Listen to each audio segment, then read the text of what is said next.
welcome to the show. Oh, hey, Big Bad Harmon, BBH, as Mike Crockett would say. Is that a warm open? Is that what you call that? It's not a cold open. I guess.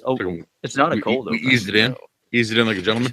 Oh, easy. It's becoming fall here in Maine. It is not. It is. Better believe it. It was 85 degrees today. It's getting chilly at night. And Shipyard Pumpkinhead is out. So that's how I know that it is on the cusp of becoming fall. But that's like St. Patrick's Day candy coming out after Christmas. It just happens. That's true. Shipyard Pumpkinhead comes out earlier and earlier every year, I feel. It's going to be like... It's going to come out in like June next year. Crazy. Oh, this is just going to start your, I know you're a pumpkin girl. I fucking love pumpkin. Dude, I had a pumpkin coffee today from Aroma Joe's. Cheap plug, Aroma Joe's. Perfect Pumpkin is what it was called. I have been drinking those like crazy. Anyway, enough about my escapades in the pumpkin world. What do we have going on tonight, Harmon? We are going to review a movie featuring a wrestler. Yes. I'm sorry, I was like not facing my microphone during that. That's fine. It's all right. It's a good microphone. It picks up all. I heard you. Yeah, it's featuring a wrestler, yes. Dave Bautista. Ever heard of him? Yeah, he used to be a champion. He used to be. And then a ton of MMA fighters. The movie one aging action star. And one aging action star. The movie, Kickboxer, Vengeance. I'm gonna say, Harmon, I enjoyed this film. I liked it. There are parts of it that I like. They hit some nostalgia notes and hit some, hey, I know who that guy is notes, and but the pace of this movie and the way it's put together is fucking ridiculous. Yeah, super, super weird. We'll definitely. I just have one thing to say. Sure. Fake elephants. Definitely fake elephants. Yeah. We'll dive into it here in a little bit. But yeah, we watched Kickboxer Vengeance. Ton of MMA. I don't know how to say the guy's name who plays the lead character. Alain Moussi. Yes, Alain Moussi. I didn't think he did bad, but not great. he's more known for his stunt work than his acting work. And he's been a stunt guy. Why. Yeah, he's been a stunt guy in like a ton of like X-Men movies, and I don't know. We'll dive in a little bit. Before we do though, let's get to some quick plugs. You guys can check us out on Podbean and on iTunes, Apple Podcasts, whatever you guys want to call it. We're on Twitter at Main Event Pod, Instagram at Main Event Pod, Facebook.com/Main Event Pod. And for the last, so many weeks we've been hyping Wrestler's Laboratory One Giant Leap. That show happened, and we want to say a big congratulations to Mr. Grimm for taking home the Nucleus Championship. Way to go, Grimm. Looks like Danger Kid came up a little short. It looked like a hell of a match, though. And we want to say just, hey, great job. Congratulations to all of our Maine natives. Good job, Wrestlers Laboratory. It sounds like they had a fantastic absolutely. Begin the Battle Club Pro show. So yeah, it was a big success. And congratulations to all of our buddies from the New England area that went down, to the New York City area, getting some new exposure, Sully Banger and Josh Briggs and MSP, Mr. Grimm. I mean, all those guys, great guys. They should be on everybody's shows. And now New York knows it. Absolutely. Yeah. And a big shout out to Wrestlers Laboratory. They're going to branch out now. They're going to do their first show outside of New York. So we wish them well. It was fun to be a very proud sponsor for the One Giant Leap show. And we hope to continue to do business and be friendly within the wrestling community. So you guys are great. Big shout out to Mike and Chris. You guys are awesome. So keep it up. So let's see what else. Okay. So before we dive into this, there's something I know I've kind of spoken to you about this off air, and I wanted to take a few minutes here just to go on a little rant before we dive into our awesome movie review. But so I saw something a few weeks ago online, and it really bothered me. And I don't know. I was gonna kind of sit on it, and I wasn't gonna bring it up, but it's kind of harbored in my brain, and I just wanted to kind of make a statement with everything that kind of happened with Charlottesville and everything. I feel like it's a time to say something. We have this awesome platform. We have a voice, and that saying, like, if you're not part of the solution, you're part of the problem. And we have this voice where we can say things. And I feel like I'd be remiss if I didn't say something. So I'll tell you this real quick little story. A few weeks ago, it's late at night, I'm just browsing Facebook. I see somebody post something in one of the many Facebook wrestling groups that I'm part of. I think it was the Yep, I Like Wrestling group, which I'm not part of anymore, just because I think it's like it's such a big group, but a lot of people they really spread a lot of hatred in there. And it's a really weird, like, sexist group. A lot of comments that are in there that a lot of negativity. Yeah, it's a super negative group. And so I no longer am part of that group, but at the time I was, and I'm scrolling through, and somebody posts a video of a guy doing his podcast. And it was, the still shot was, a guy, headphones, microphone, kind of dimly lit room, but it's like a studio. It looked better than the the corner of my basement that I do this show in. I mean, it looked well organized and kind of funded. And it wasn't this guy that posted it. It was another guy that kind of just shared this YouTube video. And it said the guy's name. I'm not going to name him just because I don't want to give him a shitty plug. But so he says, this guy, insert name here, bashes Trash Mahal and calls New Day Fag Day. And I was like, what? That's crazy. There's no way that, like, an established podcaster would be that vulgar, because that's like suicide. Like, you can't say that shit. Like, that's just insane. It's bad taste. And so I clicked on it just to watch the video, and I was like, there's no way. I gotta see this for myself. So I click on it, and indeed, this guy is like completely being like really racist towards Jinder Mahal, and like indeed calling New Day like Fag Day, and calling Kofi Kingston Kofi Queenston. And I was just like appalled. I was like, this is fucking nuts. Like, what the fuck is this guy's problem? And he wasn't coming at it from an angle of like humor or comedy. He was from an angle of like pure just anger. And he was really pissed off that the New Day are so over, and that, the New Day shaking their asses in each other's faces and wearing unicorn horns that look like dicks. Like, he was really angry about this, and could not get over that fans like this. And I guess he's just like accustomed to like the rough and tumble Stone Cold Steve Austin mentality, which is great. But personally, I feel that there are places in wrestling for the Stone Cold type, and then there are places for the New Day type of guys that do like funny comedy and have like really unique shtick. But more than that, I was just like floored that this guy could be so out there with his voice. You have a voice, you could use it for good, but you're just using it for negativity and really like just hatred and like bigotry and like sexism and racism and homophobia. That's what this guy chooses to do. And I was like, oh, okay, well, this is just one guy.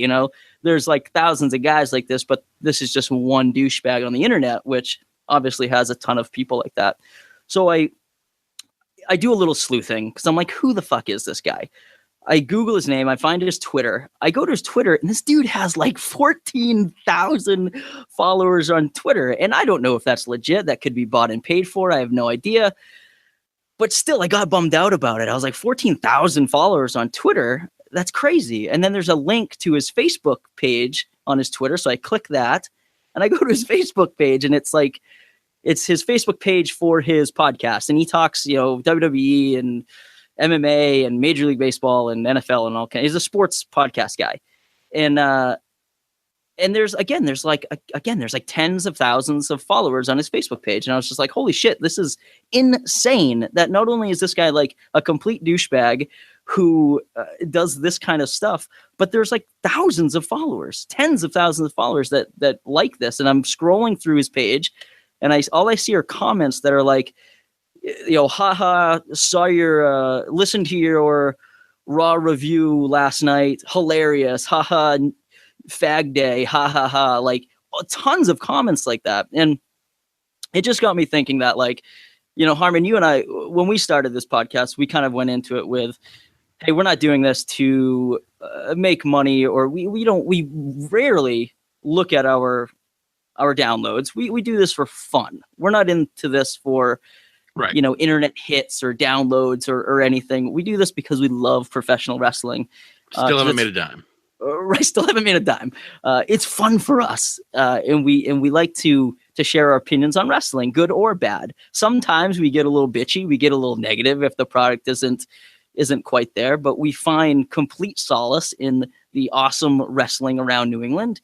And then obviously we're like big WWE guys, but like, I don't know, man. I was just thinking about it. Like, somebody like this could have thousands and thousands of followers, and we're sitting here, you know, maybe, you know, we've got like just under 1,000 followers on Twitter. A little bit of jealousy came out for me, but then I started thinking, you know what? Fuck that. If you listen to this podcast, but you also support that guy, and you probably know who I'm talking about if you listen to us and listen to that guy. I want you guys to do me a favor. I want you guys to not listen to my podcast anymore, because I don't want any support from somebody who supports someone who is a fan of bigotry or sexism or racism or homophobia or just anything. If you just spread hatred, if you have a voice and have a podcast and you use it to spread hatred, that's how things like the Charlottesville thing happens, because you can't collect yourself in a positive way and see like the light that we all have in professional wrestling. If you just take it and always are negative and can't understand why, like, it's funny and cool for the New Day shtick to wear unicorn horns, like stuff like that, then dude, then just go get a life somewhere else. Do not follow me. Do not follow the podcast. Do not listen to us. Like, you're not going to find anything like that on this podcast. And a quick tip for anybody who has a podcast and does any of that stuff, like, dude, don't call people fags. Don't call people niggers. Do not do that stuff. It's insane. You look like a complete asshole. You are a complete asshole if you do that. So that's my spiel. Sorry I have to do that, but I feel like the timing of it was just unfortunately appropriate, and that's it, man. Harmon, I don't know how you feel about it. I don't, you know, I kind of took over there. No.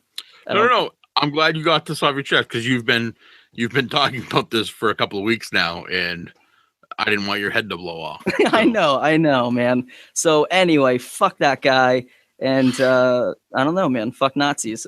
So let's talk about Kickboxer Vengeance. How about that? Let's talk about something fun. Let's talk about JCVD just kicking heads off dudes. How about that?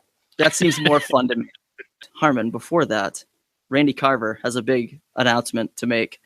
So Randy Carver's on line one. Randy Carver, beep beep. Randy Carver's on line one. Let's go to Randy Carver from Limitless Wrestling. He has a huge announcement regarding Question the Answers, which will be on September 22nd at the Westbrook Armory. So Randy, coming at you. Randy, you there? Randy. Randy.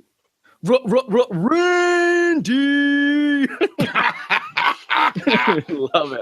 it. Randy Carver Jr., what's happening, my man? What's going on, guys? How you doing?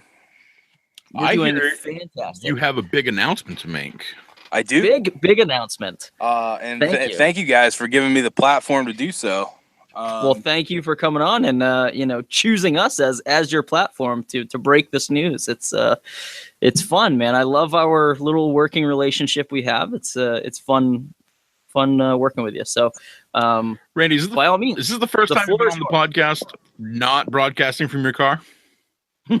Oh no, I'm in my car. always a proper man. Nice. I am. Yeah. But man, yeah. the floor is yours. Bring it. What's this crazy ass announcement you got regarding question the answers?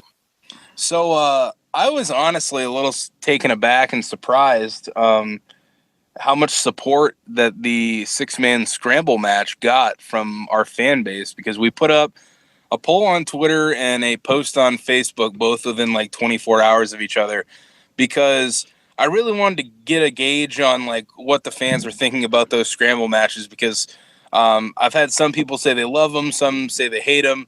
I think it does fit sometimes an acquired taste depending on who's involved, but we did the post of, should these matches become a fixture in Limitless Wrestling? And I think the Twitter one was over 90% was a yes. And on Facebook, I don't even think I saw someone say that they shouldn't be. So the start of the announcement is that we're bringing back the 6-man scramble on the 22nd at Question the Answers. But this time it's going to be like a lot different, and it's actually going to be some of the power in the fans' hands to decide who gets into this match.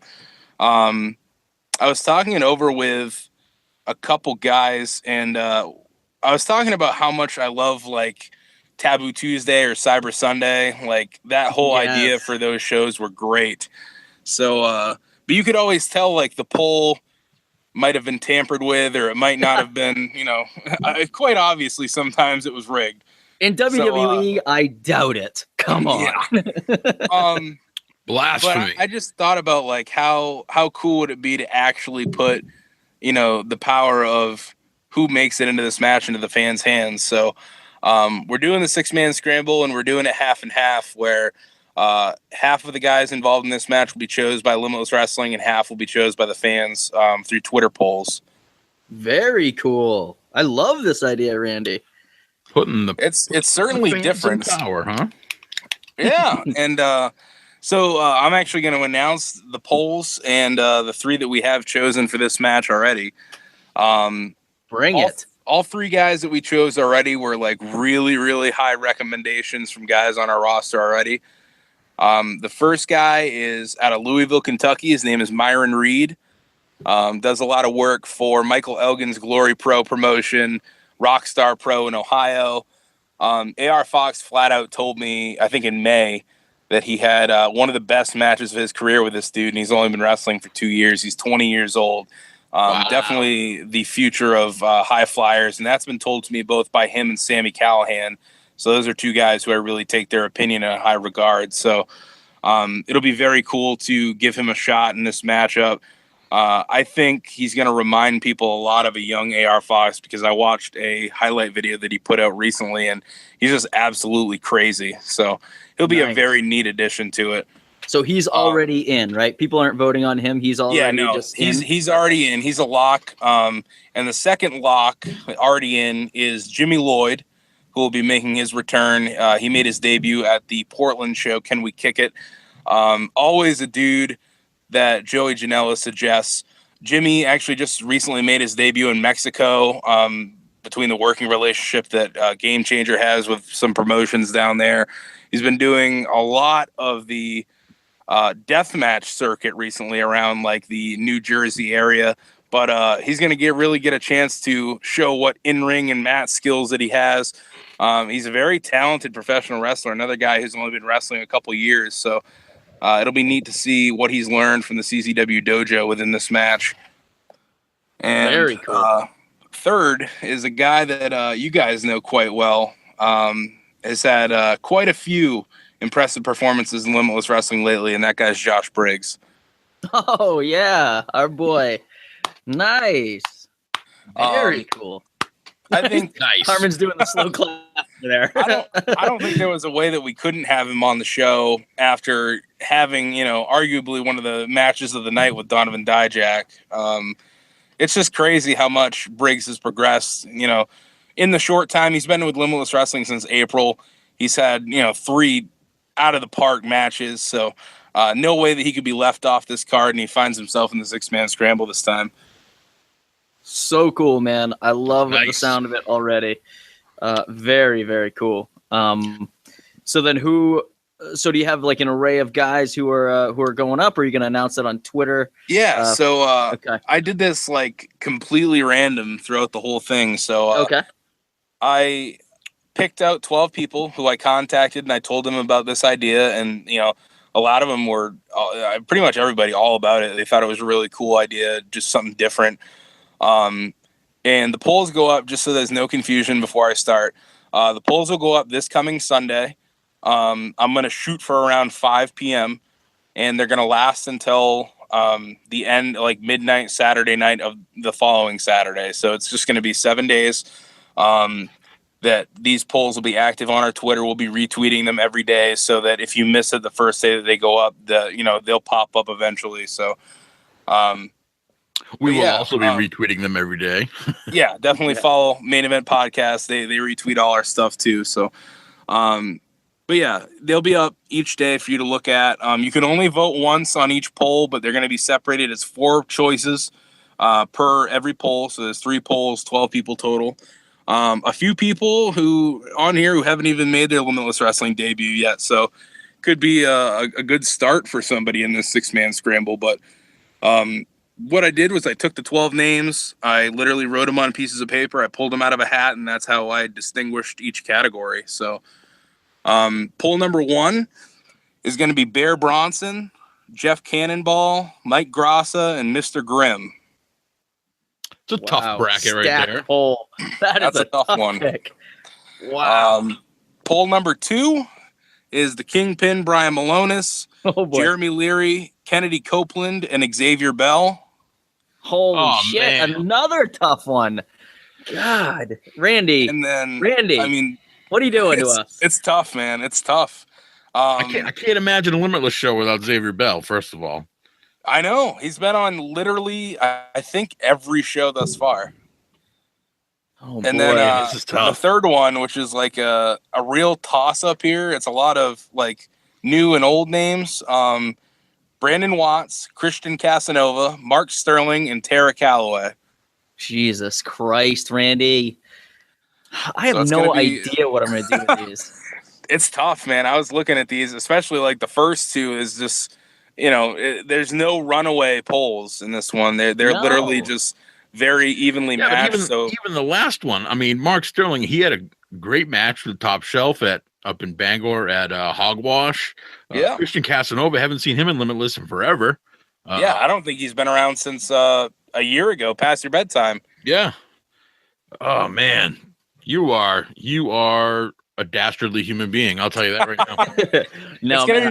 It's gonna be pretty cool. Like I was telling the guys who are involved in these polls, like it'll be very cool to gauge the interest of fans of who they really want to see in this match. And even with these guys promoting these polls, it might introduce us to a new fan or a new fan base even. So I think it's just a unique idea for something to try. And if fans really like it, I think it's something that we'll roll with in the future. I definitely think fans are going to like it. I mean, I love it. I'm definitely confused about who I'm going to vote for. I was going to say, I'm already running through my head like, crap. Yeah, but man, that's awesome, Randy. Awesome idea. Very cool.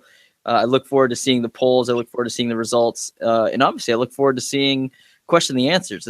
This is your biggest show ever. I mean, every announcement, every talent announcement, is blowing my mind. I mean, obviously, first off with Jack Swagger, that was huge. I mean, monumental. And then the names just keep coming. Joey Ryan, yeah. I mean, it's nuts, man. MJF. I mean, god dang. Yeah. So it's great, man. Fantastic, great job as always. You guys are just on fire over there at Limitless. You guys have a great product, obviously. So yeah, thank you, man. I appreciate that. I appreciate all the support you guys give us. You guys retweet our stuff all the time, and that's always a help. So thank you. Yeah, awesome, man. Well, cool, man. We won't take up too much of your time. We love the announcement. We will definitely look forward to the polls. We'll retweet them like crazy. Try to get as much support and as many votes as possible. So, anything else out of you? I want to urge the fans: if you see somebody in this poll that you don't know, YouTube them. Check them out first. Do a little research. See what you like here. Don't just go, oh, I've seen Mike Grassa before. Let's pick him. Even though he's awesome. I mean, you might want to pick him, but man, you might want to check out Bear Bronson. He's had a couple of good matches in Limitless lately. Yeah, really. And a lot of these guys have clips or videos on our YouTube account. So, I mean, you can go to youtube.com/Limitless Wrestling and find, I would say, 75 to 80% of these guys with at least a match or clip on that YouTube. Excellent. Well, awesome, man. Randy, anything else you want to give us about question the answers before you leave? Yeah, I mean, if you're looking for tickets, I would say don't wait. We're almost at the 300 ticket point. We can only sell 375. So limitlesswrestling.com/event tickets if you're looking for your tickets. Facebook.com/Limitless Wrestling, Twitter at LW Maine, Instagram at Limitless Wrestling. We have all the announcements. We pretty much have at least a post or two every day about the show. So if you're looking for any information, that's where to go. Otherwise, limitlesswrestling.com for any interviews. We got an interview with Anthony Green coming up. We're doing a Q&A. Yeah, just anything. I mean, you can search Limitless Wrestling into Google and find us somehow. So, yeah, I mean, and tweet Main Event Podcast, too, if you have any questions. They know most shit that I do. So we do. So, cool. Awesome, Randy. Thanks for stopping by. Thanks for giving us the heads up. Awesome announcement. Thanks for using us as a platform. We welcome it anytime in the future. You know that, brother. So and sorry in advance for not voting for your favorite wrestler. Yeah. We will definitely see you on the 22nd of September, my man. Sounds good, man. Thank you, guys. Get your tickets. Right, you can sit up front with the Main Event Podcast. You can sit out back with the Back Row Mafia. Oh, there it is. The Back Row Mafia drop. Oh yeah. They have a mafia of like 12 to 15 people now. It's crazy. Yeah, they're the best. They just keep recruiting. So awesome. Cool. All right, Randy, we'll let you go. Thanks again for stopping by. Thanks for giving us the announcement, man. We're gonna plug it like crazy. So awesome, man. Thank you guys. Good luck, man. All right, guys. Have a good night. Later. You too. That was Randy Carver Jr. Awesome, man. Super stoked about those polls. I am at a loss. To screw with everybody's head, tug at everybody's hearts. I don't know who I'm going to vote for. I love all of those wrestlers. Like, I don't know. Oh my God. I've been I've been a big Kennedy Copeland fan. Like, you know, I don't know, for like a short time now. Like, I've been like, oh my God, this chick is awesome. Like, she's, you know, if she wins, she makes her Limitless debut. There's so many, like Dirt Dog, Jeremy Leary's in one of those polls. I mean, it's crazy. I know. Well, you got Xavier Bell and like Brian Malonis in the same poll. I love both those guys. I know. I can't imagine what's going to happen. So I'm really looking forward to seeing the results of those polls and who we're going to see on September 22nd. All right, man, let's dive into Kickboxer Vengeance starring Batista. Blue-tista? Oh man, Batista. Bautista? Bautista. I thought Bautista was awesome in this movie. I thought he was great. He was pretty badass. He looked badass. Super confident and just shredded. Yeah, he was completely shredded. Super badass. Anyway, this movie got a 4.9 out of 10 on IMDb. Nuts. Like completely nuts. That's better than I thought. Is it really better than you thought? Yeah. Wow. I didn't think it was good enough. Anyway, it's directed by John Stockwell. He directed a bunch of crap. Nothing great. Did any of it star Don the Dragon Wilson? Negative. Let's see, what did he do? His most notable other film was Blue Crush. He starred, starred is loosely used. He was in Top Gun. He's an actor, but also director. He was in Top Gun. That's about all he's done. It's Blue Crush and he directed Countdown, by the way, another movie that we've reviewed in the past. He directed Countdown. Oh boy, that's about it. Countdown and Kickboxer Vengeance and Blue Crush, like that are notable. He's got a run of other ones, but I I've never heard of any of them. Never heard of him. Oh, Crazy Beautiful. He did Crazy Beautiful, which I think was a hit at some point. Anyway, Never heard of it. No, I know. So this movie, I've seen it before. This was my second time viewing it for this podcast. I don't know why I watched it the first time. Well, actually, I do know because I was a big Kickboxer fan. I liked Kickboxer. Too. The original Kickboxer movie was it's right up there, like the epitome of the late 80s, early 90s action flick, martial arts flick. It's king. It's that really and good. Bloodsport. Oh yeah, those two movies go hand in hand. I mean, like they're the Van Damme like double feature all the time. Kickboxer, Bloodsport. The original Kickboxer, I loved. Tong Po, I thought was a great villain. Whenever I would, I remember like making him in WrestleMania 2000, like as a character, Tong Po. And I remember that. Yeah, and I just gave him like all the martial arts moves.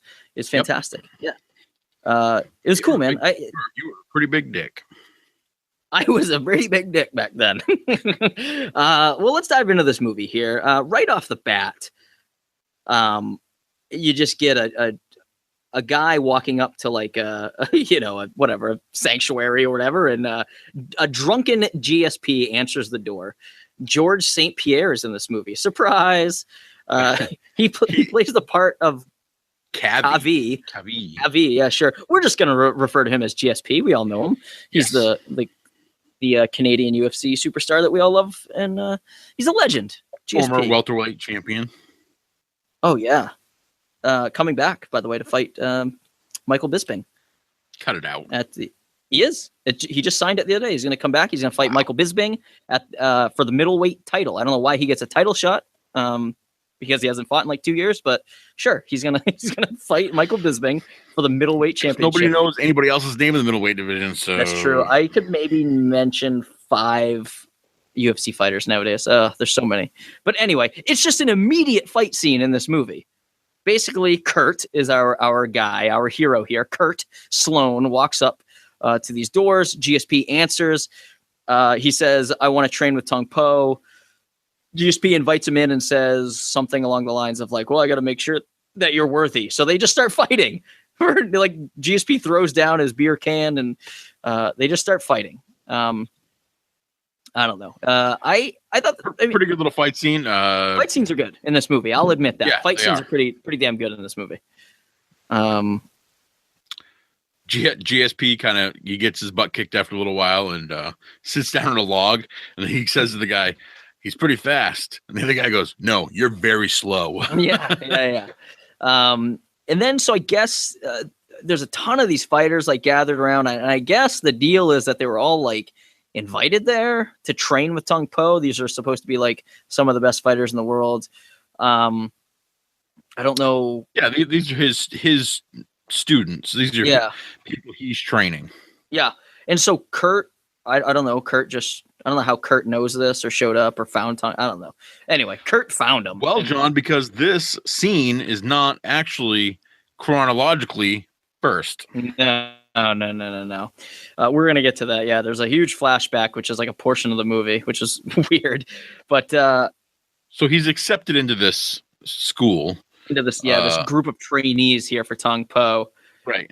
And like first night, he skulks around the compound with a gun looking for Tong Po. Yeah, but before that, they have like this big training session, and like Tong Po comes out, like you see like the emergence of Tong Po, and he like kicks the shit out of like this pillar. Like which was a nice throwback to the first one, by the way, because in the first one, JCVD sees Tong Po like kick the support beam in the building, and kicking the support beam and like chopping it down. So I thought that, and there's multiple examples of like throwbacks to the first one too, which we'll get into, which are very cool. But yeah, so he like demolishes this pillar and just like secures like his dominance. Like that's a badass motherfucker. Don't mess with him. And so like you were saying, Kurt's like kind of rummaging around. He's like gonna kill Tong Po. He gets busted though. So he doesn't kill Tong Po. Yeah. So then we get the flashback. Right. Yeah, there's a flashback. We're back in America. His brother Eric Sloan is a big American fighter. He just won a gold medal. Apparently, they kind of slipped that in. Can we talk about the actor playing Eric Sloan? By the way, I did not write his name down because he was so insignificant. There's no way he was American. By the way, I picked that up immediately. No, he was not. He was British. I looked him up. His name is Darren Shalavi, and he has since passed away, actually, which is sad. But he was a big, like action actor. He's been in a shit ton of movies, like in Hong Kong, and he was in Ip Man 2 as like an American boxer. Like he knows his shit. Like he's a legit like martial artist and actor. But the only problem is like I think his accent, or he has a hard time with an American accent because there's no way these two are brothers. No way. But every time he spoke during this scene, the camera wasn't on him. The camera was on Gina Carano. Hey, Gina Carano, remember her? Remember Gina Carano? Yeah. Yes. Yeah. The once like baddest woman on the planet until like Cyborg came along. So Gina Carano is in this movie, who's looking great, and I don't think is a terrible actress. Actually, I think she did really well in this movie. No, she does pretty good. Yeah, she's grown as an actress. Yeah. So Gina Carano tells Eric about like underground fighting, and he can make like a shit ton of fucking money. And Eric's all Wait, I just got to bring this up. In the first Kickboxer, Eric was an American, and of course JCVD was, born in Belgium or whatever. Yes. And, they shared a father or something, but not the same mother or something. So did they actually explain that in the very first Kickboxer? I think they did. Okay. One of them went to live with their mother, one went to live with their father, one was in Brussels, one was whatever. One was in Belgium, one was in America. Muscles in Brussels, yeah. And in this one, it's kind of switched. Eric's got the accent, and Kurt is the American. So, yeah. I'm sorry, I interrupt you. Go ahead. Continue. No. I think that's a great point to make, but because they never explain any of that, like Eric Sloan clearly has an accent in this movie, but they don't explain it. And I think that they're trying to make him look as American as possible, like with his hair, and he's just like his chiseled jaw, and he's just like ripped, and he's like, yeah. I'm gonna 40-year-old gold medalist. Oh yeah, yeah, I know. He's like so old in this movie. It's very clear that he's in his 40s. He's like, and she's just so funny. She goes, Gina Carano goes, "I heard you won the gold," and he goes, "Yeah," and then, like that's it. Like he doesn't elaborate at all. He just goes, "Yeah," and then not even what sport it was in. Yeah. She just proceeds to tell him about underground fighting. Like, what? Underground fighting? You just won a gold medal, aren't you? Stupid money at him. She says $200,000 now, $200,000 when you get there. I love that underground anything always has like a shit ton of money involved in it. Like underground fighting, like the black market. Like it's always stupid, silly money in movies. Like I'll fight Tong Po for $200,000. Yeah, but he'd kill you. That's the problem. There's a thing called weight classes, John. I don't know if you realize it, but Eric realizes it pretty quick. Eric does realize it pretty goddamn quick. Eric and Kurt have a dispute about this. Kurt does not want Eric to go and fight there, and Eric, I don't know, is persistent about going there. So he because Marcia, Gina Carano's character, talked him into it and said, I understand if you don't want to go. It's not for everybody, which is anybody who's competitive, that is immediately going to push the big red button and say, well, fuck yeah, I'm going. Yeah, I know. I don't know. It just seems strange. Like he's a gold medalist. He can't get money like with endorsements. He can't find his way onto a Wheaties box or something. He's got to go fight underground fighting in in Thailand, like against Tong Po, like to the death. Like it doesn't make any sense.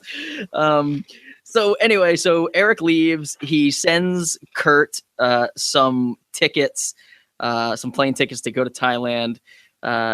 Kurt shows up to the fight at the underground fighting, like mid-fight. He just shows up late. The fight's already going on. Tong Po is beating the fuck out of Eric. Okay, it's not even a match. Batista as Tong Po is 250 pounds. Oh yeah. The size difference, the weight class on this is absurd. Tong Po is gigantic. Yeah. Tong Po is 6'3", 250. Eric Sloan is 5'8", 175, 180. Oh, soaking wet. Yeah. So he's giving up 70 to 75 pounds. Yeah. And you can tell because every time he kicks Tong Po, he doesn't even flinch. Not even a flinch, like not even any step backwards. Like he's just walking forward. He gets hit with a kick to the chest, and he just continues to walk forward. He might as well have been trying to kick a beer keg. Oh, it's insane. Yeah. So the fight does not go well for Eric Sloan. Not well at all. Tong Po, Batista, gets him in a choke and a headlock, and then he literally just snaps his neck, like right in front of Kurt. And then as all this is going on, like the police is like raiding this place, you know, they're the Thai police. They're just like raiding this underground fighting ring. So the lights go out. Which Eric is different than the original Kickboxer, because in the original Kickboxer, Tong Po just paralyzed Eric.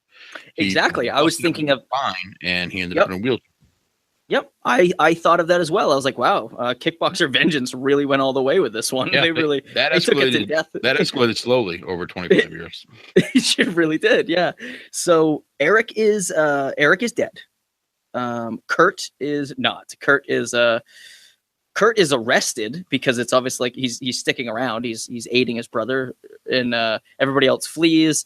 The cops take him in, and he gets picked up by Lou, lady cop, gorgeous lady, by the way, gorgeous. Sarah M. Lane, hot, beautiful, and so like only that like mix of different nationalities that kind of haunt, like a little bit of this, a little bit of that, definite, super mix, Yes. Oh yeah. She's a beautiful woman.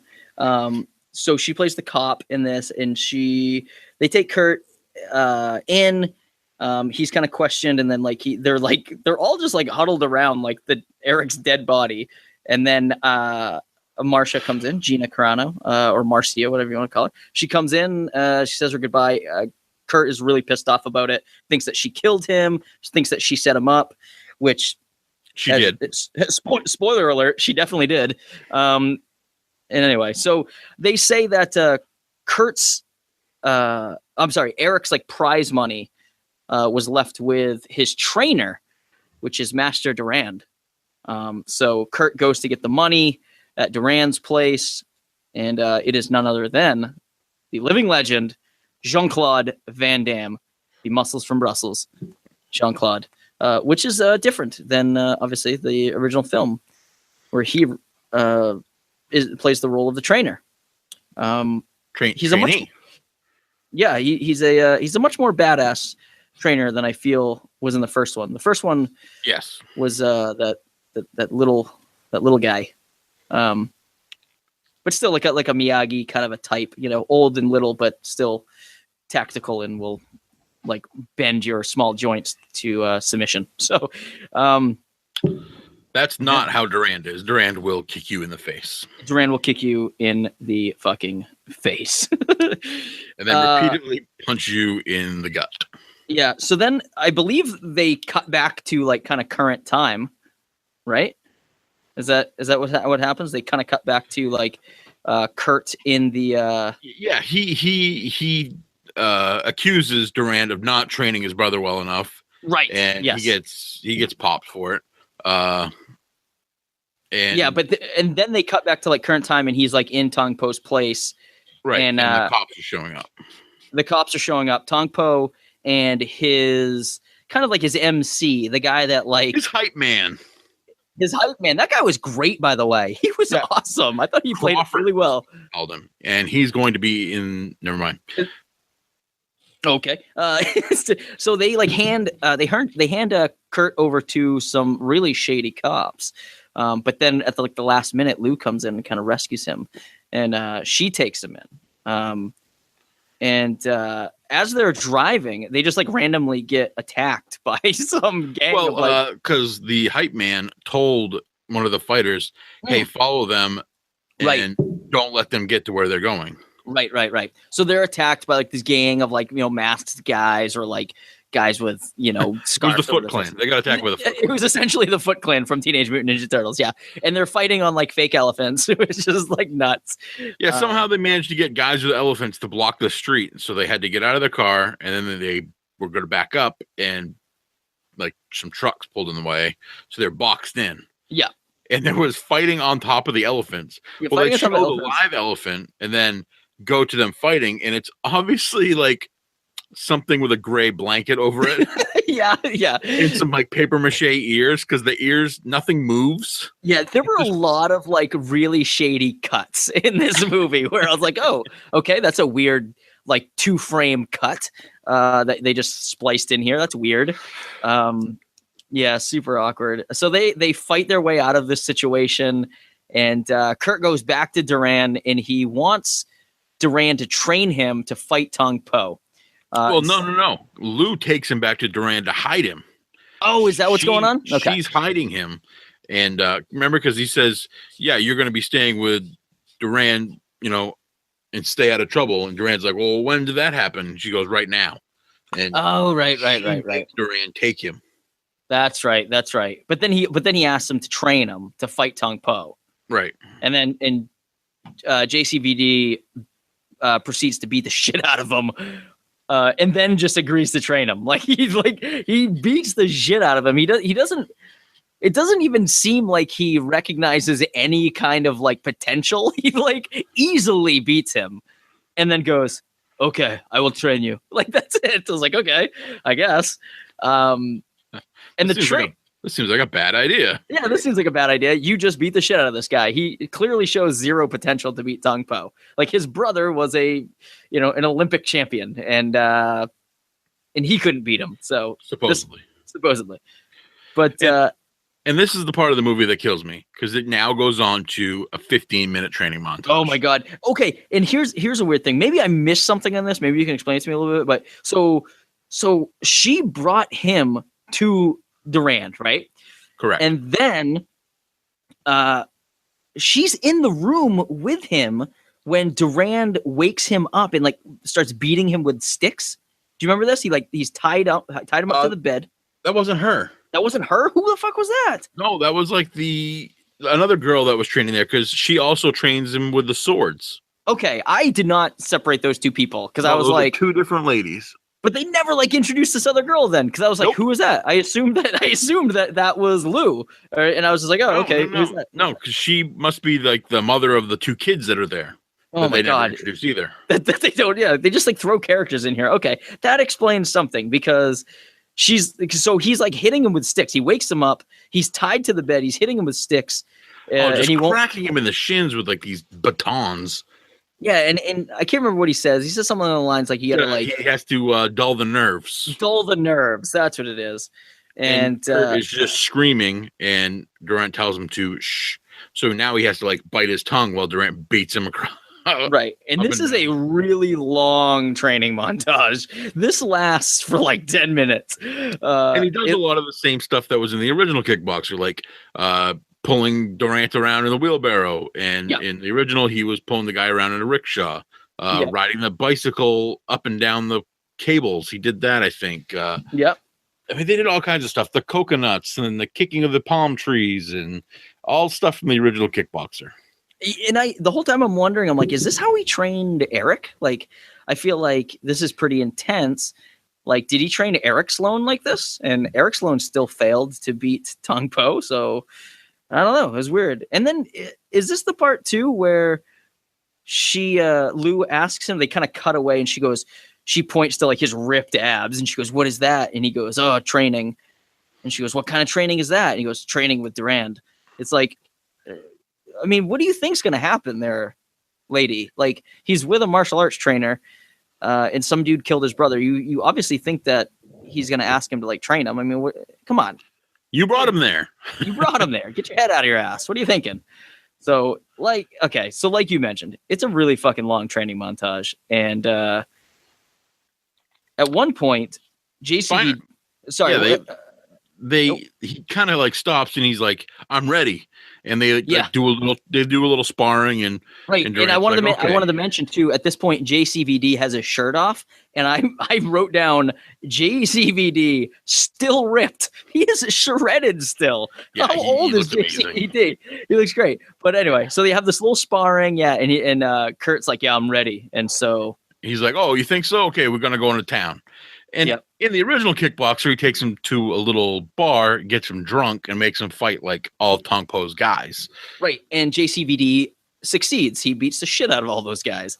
In this movie, Kurt Sloan does not succeed. Kurt Sloan gets his ass kicked by Cain Velasquez, like really bad. Cain Velasquez, I don't know what his fighting style was in this movie. Nope. It was like more like a wrestler who maybe trained Muay Thai for a day. Yeah, there was a lot of awkward throws in this fight. Like, he would just pick him up and then just throw him without any sense of purpose or accountability. He was just going to throw him, and if he landed on his feet, cool. If he landed on his neck, cool. Whatever. It was so awkward.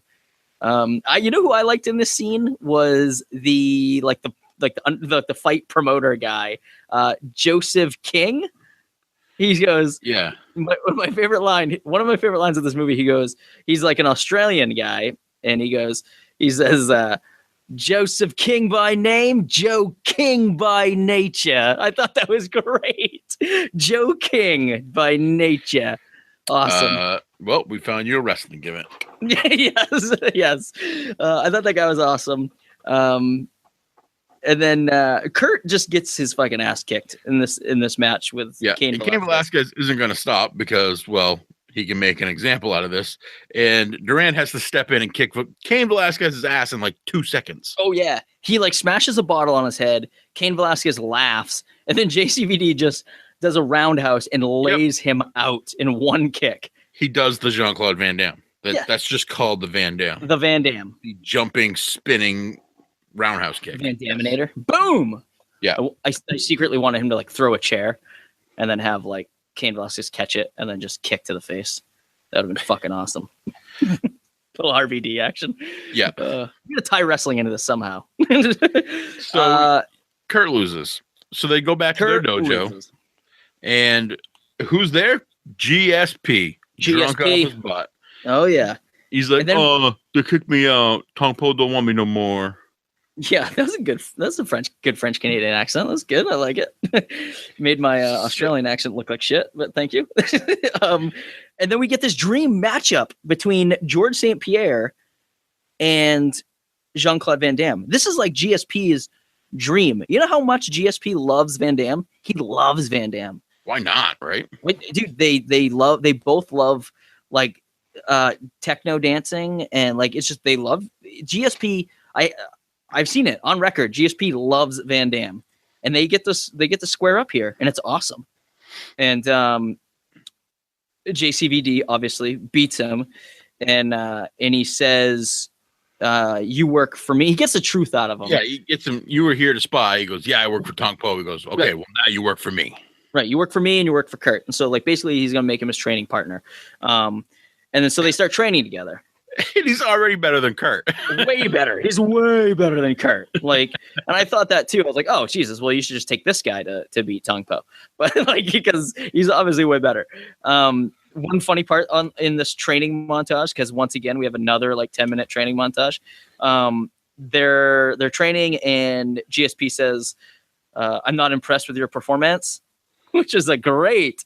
I'm not impressed with your performance. Which is hilarious. You will never win going backwards. Yeah, but I love that. I'm not impressed with your performance. That's the exact same line that GSP said to Matt Hughes before they squared off. I think for the second time. You mean when Matt Hughes beat his ass? No. The first. No, they fought. GSP lost the first time they fought, and then the second time GSP wins, and then the third time GSP wins. So, but anyway, I think it was yeah, it was like, it was a crackback shot to Matt Hughes in the movie. Yeah, it was definitely a crackback shot. I think it was after Matt Hughes beat BJ Penn. I think if my UFC memory is not failing me that right was now. 10 years ago. I know, but I was like really into UFC back then, and I think that's when that happened. But yeah, you had a GSP poster, if I remember, like a full like GSP. life-size poster. Yeah. He was bigger than life-size because he was bigger than you. Yeah, he was huge. Well, he's bigger than me anyway. But yeah, he was. It was a big poster. But yeah, he says, "I'm not impressed with your performance," and I thought that was just a funny thing that they included that line into the movie. So, and after another like lengthy training montage, Kurt is finally ready. Wait. In this training montage, though, okay, yeah, what else happens? A big thing in Kickboxer was that Jean-Claude Van Damme as Kurt wasn't very flexible. Yes. So the old man tied his legs up and was stretching him out to do a split. Well, this Kurt is like over water and like on some floats and like does a split right off. And Jean-Claude Van Damme comes over and goes, "Splits? Come on, we have work to do." That's pretty good. Just blows it off. Yeah. And another thing about this training montage, I'm glad you stopped me, is because the iconic like kicking down of the bamboo like tree there, like that was a huge part in the first one, and it was a pretty small part in this movie, but they still kind of built it up. Like he couldn't do it at first, and then like after this lengthy training montage, he is able to like just kick them down like at will. Like his shins are so strong, his nerves. He looked so limp when he was kicking him down the. Yeah. When he first was kicking them, they were like cement. Yeah. When he kicks them this time, they're just like wilting lettuce. Yeah, exactly. So he's finally ready to challenge Tong Po. He goes to Tong Po's compound there, and he beats the shit out of a couple guys. And then he yells, "Tong Po, I'm challenging you to a fight. Challenge you to a fight. Challenging you to a fight." Like that's it. Like, and Tong Po kind of whispers to his MC, his hype man there, and then just walks away. And the guy says, "Tong Po accepts your challenge" or whatever. And so they're not going to fight then. I guess they're going to fight at like some big, right. Meanwhile, there's a sexy scene with Super Hot Cop. Her and Kurt are getting dirty. Oh, is that now? Did that happen? Yeah, that happened like right before he went to Tong Po's house. Oh, okay. Yeah. Oh, amazing. It was a short scene. Well worth it. well worth rewinding a little bit. Yep. Yeah, pause button still works great. Even on the pause button works great on my Netflix. It's not like back in 91 where you hit pause and you had to screw with the tracking a little bit to get the screen. To get rid of the lines. Yep. Yeah. Picture perfect. But so after he gets back to Durand's place, she has them arrested. She has Kurt and Durand arrested. Why? Because he's a fugitive and Durand is harboring a fugitive, which she put there. Right. She's doing this for their own good. Right. In a way, she's protecting Kurt from getting killed by Tong Po. But there's like this underlying story with Gina Carano and like Lady Cop. They're kind of like investigating the underground fighting thing that Gina Carano's involved in, and she's kind of like the head of the snake on this. Yeah. And they've got her bugged.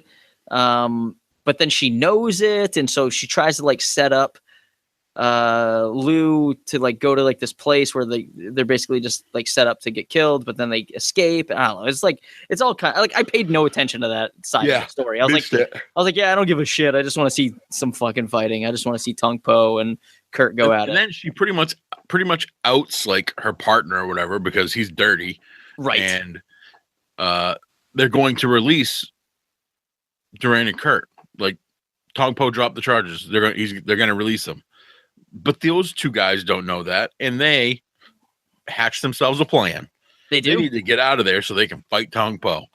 So what does Kurt do? He somehow gets himself into the top of the cell, and somehow impossible, by the way. But and holds himself up there, and the cop goes in because it's just Durand by himself. He says, "Where's the other guy?" He's like, "I don't know."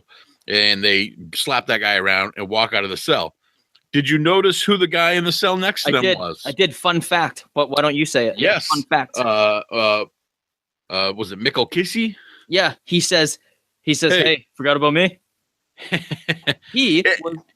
Let's go for it. You can announce it. He was the original Tong Po. The original Tong Po.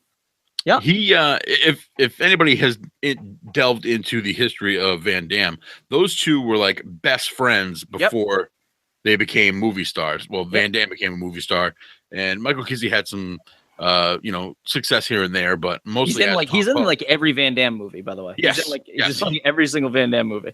He's like the hidden cameo, you know. Yeah, Tong Po obviously being like his claim to fame, but the original Tong Po, right there. Cool line too, like nice little Easter egg for you. Hey, forgot about me? Very cool. I like when movies do that. I like that they made the effort to do something like that. That's right. Cool. It's 4 seconds of screen time. Yeah. But it means a lot to, the old, the fans of the franchise. Right. Speaking of the franchise, if we could take a minute here, were you a fan of the sequels, like number 2, 3, and 4, and 5? I think there's a 5. I had seen a few of them, probably never in their entirety. I really liked 2. I liked number 2 a lot. It had well, actually, they all did. They had Sasha Mitchell in them, the guy from Step by Step, Cody from Step by Step. Whoa. Number 2. Whoa. Yeah. He was really good. Like he played a good part. He played like he was like their third brother. So I don't know if you remember this, but he was the youngest brother. He was the youngest brother. So they real quick in number 2, they touch on it real quick. I guess after Van Damme beats Tong Po in the first movie, I guess afterwards Tong Po has Van Damme like killed, like in the street, like after the fight. So then the Sasha Mitchell character has to kind of avenge that. Take up the mantle of the Sloans. Yeah, exactly. So anyway, I just wanted to touch on that real quick, because I thought the whole franchise. And there was only like 9 other Kickboxer movies after that. So that's true. Number 3 was weird. They went to Argentina. I've seen that one more times than I should. And it has a lot of it's more of an action film. There's a lot of guns and shooting and stuff, and like less kickboxing. And then 4 is like a tournament where he goes and kind of like, yes, it's still Sasha Mitchell. He goes to like Tong Po's again, like Tong Po's at compound, who's having a tournament, like a Mortal Kombat-esque kind of thing. Was that the one where he was the trainer for somebody else and then no, fighting himself? No, his wife, I think, is like being held captive by Tong Po. Yes. And then he goes and he's been in jail for like ever, I guess. And then he gets out and nobody recognizes him. And so he enters this tournament, and like it takes Tong Po like a ridiculous amount of time to recognize him. And then he ends up beating the shit out of Tong Po, like in a really one-sided match, which is very awkward in an action film for the main battle to go so one-sided. But anyway, enough about the franchise. Back to this movie. So they're escaping the jail, and they're just running out, and cops are coming by, and every time a cop comes by, Van Damme whistles, Durand whistles, and Kurt knocks the cop out. And they just escape. They just run away. They just run away and just like go to the fight. Like, hey, which guys. is in the same exact building that the first fight was in. Okay, right? I thought that too. Because like when the cop, spoiler alert, when the cops come and like invade it, I'm like, why don't you guys just go there? You already knew this was happening. Yeah, just go there every Friday night. You're bound to arrest someone. Like, what are you guys doing? Anyway, so the fight's about to happen. Finally, the first words you hear Tong Po say in the whole movie, he says, "Ready to die," and Kurt says, "After you," which I thought was silly. I was like, those weren't his first words. His first words when he was talking about him in the house with a gun. Oh, that's true. That's true. Yeah, I forgot about that. But seriously, Batista has what? Like 5 lines. 6 lines of dialogue. Yeah. Yeah. Ready to die? After you. And again, I made a note here. Again, just like a little shout out to the MC on this, because he really shines in this whole matchup. Yeah. Like every round, it's almost like a rhyme, and he's like saying like what's gonna happen. It's really he's really great. in this whole movie. So they do start the first round, which is just fighting. Yeah, and just hand to hand, eight points of contact. Muay Thai style. Pretty well one-sided. Yeah, Tong Po side. He's demolishing. I mean, he beats the shit out of him. And Durand apparently at the end of the round says, "No, you're doing exactly what I want you to do." And I'm thinking, what? Stop he's doing all nothing. punches with his face. And again, it's very similar to the fight with Eric, where Kurt is like throwing like massive kicks at him and connecting, and Tong Po is just like, nope, like not moving, not even an inch. And Kurt is definitely like 215, 220. There's not a 70-pound weight difference. There may be a 30-pound weight difference. And I was thinking too, like when they did the face off, I was wondering if they like made Kurt like stand on like a box of like a box or something, because I was like, man, Batista's probably really bigger, like a lot bigger than this dude. But I don't. They seemed eye to eye, and I was like, oh, okay, maybe they are like similar in height, but I don't know. So he makes it through the first round. The second round is glass, which looks suspiciously like gummy bears. It did, yeah. But it's another shout out to like kind of the first movie where they did that in the first movie. I know, but cool. The first one, they wrap the hands, dip them in resin, and then the glass. This one, they just stuck their roped hands in the glass. Yeah. And the glass chunks were huge. It looked like the scene where Charlie Sheen in Hot Shots Part 2 is sticking his hand in the ice cream toppings at the beginning of the movie. That's all I could think of. He had like big blue and green pieces of glass on his gloves. They looked like gummy bears on his fists. Oh, I forgot all about that. That's great. I gotta watch the Hot Shots and Hot Shots Part 2 again. I gotta watch those again. Oh, I forgot how good those movies were. And that round goes predictably, like you think. It's 85% Tong Po, just slicing and dicing. Like at the end of the round, he's just pummeling Kurt, just driving glass shards into his forearms as Kurt's covering up to protect himself. Kurt, I think, doesn't Kurt get like one shot in? I think Kurt like gets on his, a couple on shots. His, like, he gets like one on the ribs. I think he gets like one on his like shoulder or something. Because they make it to the third round, which is you still have gummy bears on your gloves. I mean glass, but you also get swords. Swords. That's what the guy says. Double swords. Swords. Yeah. So they get double swords, which is like insane. I hate sword fighting in movies that when it's not like fencing. You know what I mean? When it's not like if it's not when it's like this kind of going thing. at it. Right, exactly. Because like in a real fight with two swords, like these kind of style swords, like this match should be over in 30 seconds. Like the first person that fucks up is dead. Yeah, but these guys are like clang, clang, clang, clang, like and like just doing like scratching each other, like they're hitting each other, but they're just scratches. They're just superficial. And these are giant swords. I mean, these things sound like they weigh a good 3 pounds a piece, you know. Yeah, and just scratching. Yeah, I'm all about like a good fencing match, like a Princess Bride kind of, you know, like cling, cling, cling. It's like stab, you know. But like this is just nuts. Like these two guys are wielding these giant swords around. It's just so silly. Eric loses his pretty quickly. Yep. Real quickly. But then he starts to like, you know, remember, and you go back to the training montage a little bit, and he starts to turn the tide.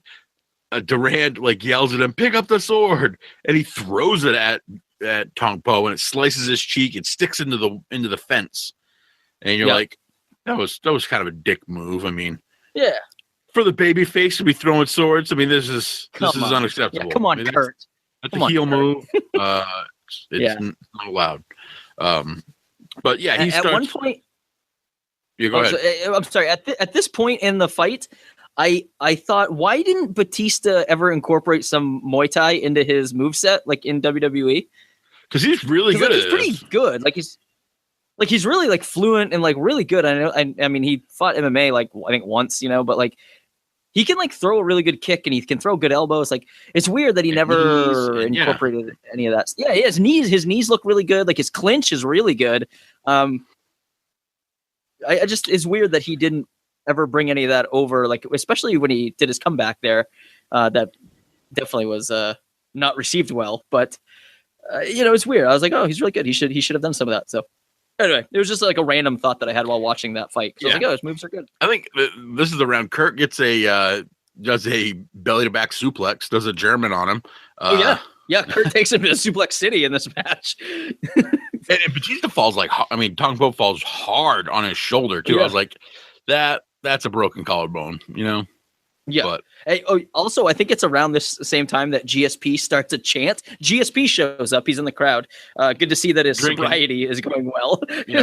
His sobriety is out the window. He is cocked right now. He starts chanting something that means like white warrior or something. Naksu Cow. There you go. Which is what they chanted in the first Kickboxer movie. Oh, is it? I didn't catch that. Oh, wow. Good. Yes. Nice. In the first Kickboxer movie, it started by the girl, the love interest. She starts saying it, and everybody starts chanting. Okay. But in this one, it's his training partner starts saying it. Sure, his drunken training partner that is significantly better than him. Yes. And then Kurt throws like every variation of a spinning kick known to man at Tong Po. Also does a Pele kick. Yes. Yeah. I was like, wow, he's really setting up a ton of these like spinning kicks. This is nuts. This is insane. Yeah, and all of a sudden Tong Po now is, a steamed piece of asparagus and he's getting slapped around silly now, where before he was, an oak tree. Yeah. Well, I just think it's funny though that like specifically in this part, like, the whole movie is in Thailand, like they're doing Muay Thai, but out of nowhere, like Kurt Sloan just starts throwing like some capoeira in there. He starts throwing some taekwondo. Like he's throwing kicks like out of nowhere, and we don't know his prior training. But I just thought that was so. I thought that was so out in left field. I was like, oh, okay. He's not doing Muay Thai anymore at all. Like that is a capoeira like spinning kick. That is some crazy like taekwondo move. Okay, I guess. Sure, sounds good, man. Hey, whatever works, right? It was really interesting. It's underground, John. There are no rules. It's underground. That's true. That is true. So, but apparently there's a ring timer and swords. Apparently, yeah. WWE put this match on. No rules except for DQs and pinfalls and countouts. Right. Champion's advantage. Yes. So what's next? This is the finale, right? Yeah. He's kind of like out. Like Kurt kind of like beats him, and like the cops are coming in. Like the cops are raiding him. The cops stop and let she. I found that weird too. Make the cops put their guns down to watch the rest of the fight. I know. I saw that too. I was like, well, oh, okay, all right.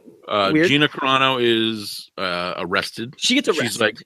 She's like, I'll be out in a day. Very anticlimactic ending to her story in this whole shebang. I'll be out in a day. Okay, cool. You're just arrested. See you later. So yeah, like the match is like ending, but like Tong Po like gets like a final like wind, and he's drags Kurt over to the fence. Well, they're like clinching over the sword that is stuck in the wall that Kurt threw earlier, and they are just straining out a stalemate there. Yeah, straining out of poop. Yeah, they're both trying to like put each other's neck like on the sword, and Kurt like takes and pushes on a wound on Tong Po's neck that he gave him earlier, like on the like right on the lat, and he rubs his thumb into it, and Tong Po flinches, puts his head down, slit throat, puts his neck on the sword and just pushes down. Yeah, so Tong Po is dead. Tong Po is dead, and Kurt says, "This is for Eric," which I thought was like a cliche line. I was like, okay, and then steals his championship necklace. Oh, that's right. Yep. So, and that's pretty much it. And then like the movie really wraps up like pretty quickly after that. They're just like on a boat, back at Durand's place. And how much did you love JCVD's shimmy at the end?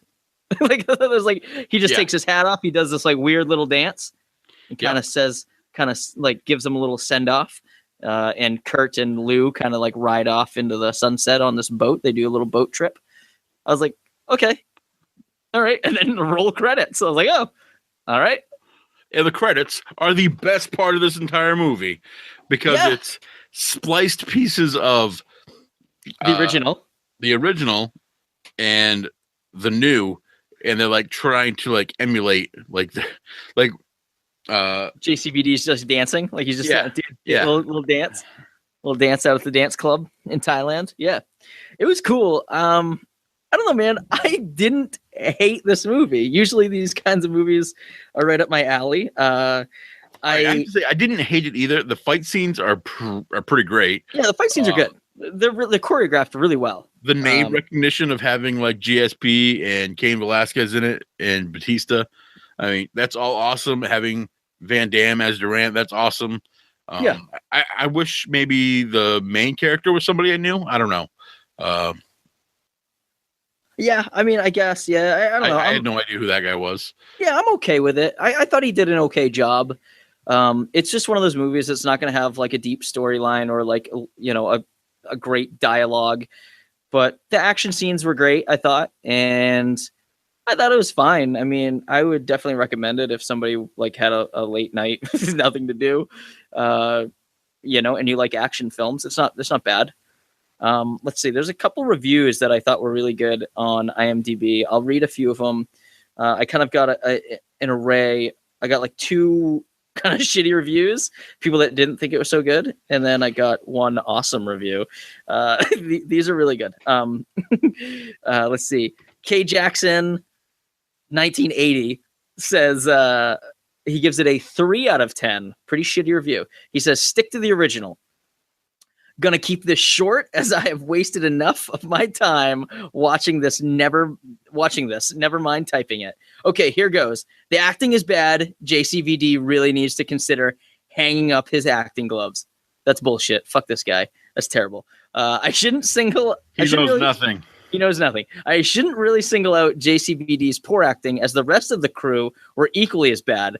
The choreography is the worst I have seen for a long time. I have seen better on YouTube from kids acting on their mobile phones. Highly doubt that. The only good things about the movie, apart from the credits, he gives props to your credits, Harmon, is Dave Bautista and George St. Pierre. Bautista looked the part and did a decent job as the role of Tong Po. George St. Pierre looked like he was having fun on the set and tried his best. Seriously. I bet you GSP was a riot to have on set. Oh, I bet he was. Absolutely. Let's see.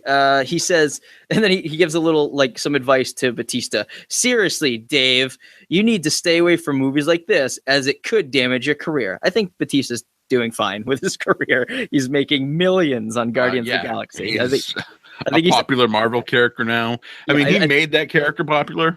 I mean, and he's been in a Bond film. I mean, I think he's doing okay. If like me, you enjoyed the original, stay away from the steaming pile of dog mess. Ouch. I disagree. I think this is fine. That's it wasn't steaming. It wasn't steaming. Another bad review. Let's see. Jazz Prophet gives it 3 out of 10. Again, it says, so straight to DVD it hurts. When the film shows Sarah Malakul Lane, a Thai English model and actress, for the first time, the viewer's first question is not, are we going to see her boobs? But when do we see her boobs? I had to ask Angela, I'm like, is her shirt supposed to be that tight across her chest? She's like, no, that's a thing. I'm like, oh, I couldn't tell if it was like a cut or... She's like, no, she's like, there's a name for that, but I don't know what it is. She's like, where they add the wrinkles to the front. I'm like, I thought it was just so tight that it was ready to pop. Yeah. Oh my God. I know. Let's see. He continues here, not necessarily because we need to, but because it's just that kind of movie. A talented actress like her is only presented as someone for the main hero. Oh, yeah, talented. She's so talented. I know. A talented actress like her is only presented as someone for the main hero to F. And that he does with a laughable softcore porn scene showing gratuitous full nude shots of her body. Wow. Full nude's a stretch, but yeah. As for the rest of the movie, whatever. This guy only cares about the sex scene. The original was way better, and like other reviewers said, Van Damme is the only one here showing any talent. At one point in the movie, street workers are carrying glass screens. I forgot about that. When they left the prison. Yeah. It was only they literally boxed them in glass. Yeah, only for them to have, you guessed it, bad guys smash into them. How original. Oh, nicely done. Yeah, I forgot all about those glass. I forgot about that too. There was like cabbage crates too. And... Yeah, it reminded me of that scene in Wayne's World 2. Where like, yes. you're just like, hey, what are you guys doing? Well, just carrying these plates of glass back and forth, and these over here, you got to always make sure these watermelon crates are full. That's it. Yeah. For no reason at all. Yeah, I thought the same thing. Good. One more review here from Nelson. Well, our job is done here. Yeah, our job is done. This one's titled Action Packed. This movie was full of action. I was very immersed in the film, and before I knew it was over, 90 minutes passed in a flash. Bullshit. Yeah. As an avid JCVD fan, I've been looking forward to the release of this movie for months now. It was everything I hoped it would be and more. Although JCVD has a smaller role in this film, I thought it was a cool idea to make him Master Durand. His fight scenes put me in a place of nostalgia, and I flashed back to the original film. Verdum, Velasquez, St. Pierre, and Batista also had some great scenes. Their acting was average, but let's be real. They are world-class athletes, not actors. It was nice to see a new face with Alan Musi playing Kurt Sloan. He is very fit and extremely athletic. This film is your typical 2015 martial arts action film and a must-see. You can thank me later. This guy, 9 out of 10, says Nelson D. Those are the reviews. There were a ton of reviews on this. Most of them were really lengthy. Like, they were long. People had a lot to say about this, and I didn't want to read that much, so I stuck to the shorter ones. There's probably Fabricio Verdum was in it. I thought I recognized him. He was in the fight when he goes back to Tong Po's place and beats everybody up and challenges Tong Po. Yeah. I saw that too. I don't remember him there, but I knew that he was in this movie at some point. But yeah, so that's where he was. Cool. Looking in the credits too, there's a guy here, Luke Hawks. He's a fighter in the movie. I think he's a professional wrestler also. Yeah. Ooh. Yeah. Nice little tidbit of knowledge. So that's it, man. What would you give this a rating out of 10? If you had to rate this bad boy, I give it a 6. Yeah, I think I'm right around there. I'm gonna say like 6. I'm gonna say like 6.6, 6.5. I liked it. I thought it was good. Like better than if I hadn't seen it previously. Like better than what I thought it would have been. You know what I mean? Like if like just looking at the cover and being like, oh god, here we go. Like I think it's better than what people think. So, which is good. Usually we find some real trash to review for this week, but I thought it was good. Good movie. That's it, man. That's we could have done worse. We could have done worse. We will do worse. We still got to get Kingpin on here to do that funny Russell, whatever, that dog wrestling movie. I can't remember what it's called, but I'm not really watching that. We're watching it. I'm making you and Malonis watch it. So we're going to have it. We're going to do it. We'll do it soon. We'll try it. Shoot for it next month. I don't know. We'll see. Anyway, that's it, man. That's Kickboxer Vengeance. That's about it. Let's see, Harmon. Anything else? Anything left out of you tonight? Are you good? I am just waiting for the polls to come out for Limitless so that I can hem and haw over who I want to pick. Oh man, what a difficult decision. Polls come out on Sunday. I probably won't vote until next Saturday. Yeah, you're gonna be just like deliberating over like who you're gonna pick. Yeah, I know some of those are tough. We have an extra pick. We do. Because you have a pick, and I have a pick, we have the podcast. And we have the podcast pick. Oh man, we got to use them wisely. We can't be wasting those. So, you and I are gonna have to really talk about who we're gonna pick for the podcast one. So if you're listening right now, our pick is for sale. Yeah. The podcast pick is for sale. So if you are a member of the first group and you want to come on and plead your case to us, good idea. We will accept. Accept groveling. You can tell us how great we are. You can come on and tell us we're idiots and then we should vote for you anyway. So if you are in that first group, who was in that first group? Mike Grassa. Mike Grassa was in there. Bear Bronson. I can't remember now. Jeremy Leary was somewhere in there. Was he in the first one? Right. So if you were in that first group and you want to come on and we'll listen to your case. Absolutely. Let's do it. And our podcast vote is for sale. It's definitely for sale. So cool. Good idea, man. This is definitely below board. Yes, this is some shady business happening right now. Anyway, Harmon, where are you at on the old social media? I'm at Harmon316 and I'm not above selling that pick either. I mean, nice. I like that you threw that in there. You fucking sell out. You're the worst. Oh man. No way. I'm saving that one. That one's mine. Yeah, there you go. I'm at Johnny Fashion on Twitter. You guys can check out the show's Twitter at Main Event Pod. We're on Facebook, facebook.com/Main Event Pod. We're also on Instagram at Main Event Pod. Check us out there. We got Teespring. We got some shirts on Teespring for sale. Go to teespring.com. Our links are in our social media. So there's a link pinned on our Facebook. There's a link pinned on our Twitter. Just go there, follow the link. We got new low prices on t-shirts. I believe, what are they, $15 right now, Harmon? I can't remember. I think they're 17. They're not quite 17. 17 doll hairs. Yeah, buy yourself a Main Event Podcast tee, a long sleeve shirt. Tank tops are still available or no? I can't remember. Yes, tank tops are still available. Still available. You want to get those tanks. Hoodies. Get your hoodies. Get your long sleeve t-shirts, for those cooler nights coming up that Johnny's bitching about. Oh, I know. He's always bitching. And also want to give a big shout out to Follow the Fox. Check them out, followthefoxband.com and on facebook.com/followthefoxband. Sarah and Dylan, they did an awesome job for our intro and outro music for the show. So big fans of Follow the Fox. If you guys are in the Denver, Colorado area, go check them out. They're playing all the time. $16 for t-shirts, $16 for even better. Tank tops, long sleeve t-shirts for $17. Hoodies, $35. Regular sweatshirts, $30. Zip up hoodies with our logo on the back. Ooh, nicely done. $40.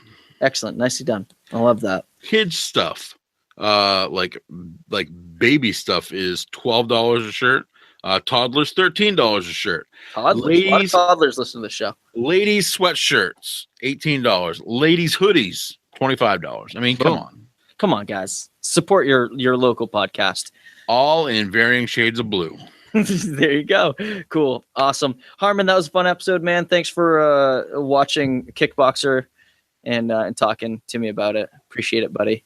And it was Angela left halfway through the movie. She thought it was absolute hot garbage. Come on, Angela. Yeah, get it together. She went and did dishes instead. She's like, this is horrible. Takes a lot for me to do dishes. I can't that's what I said. Van Damme movie. Nope. Unbelievable. Well, anyway, I'll talk to her about that the next Limitless show I see her at. I'll talk to her about this. Okay.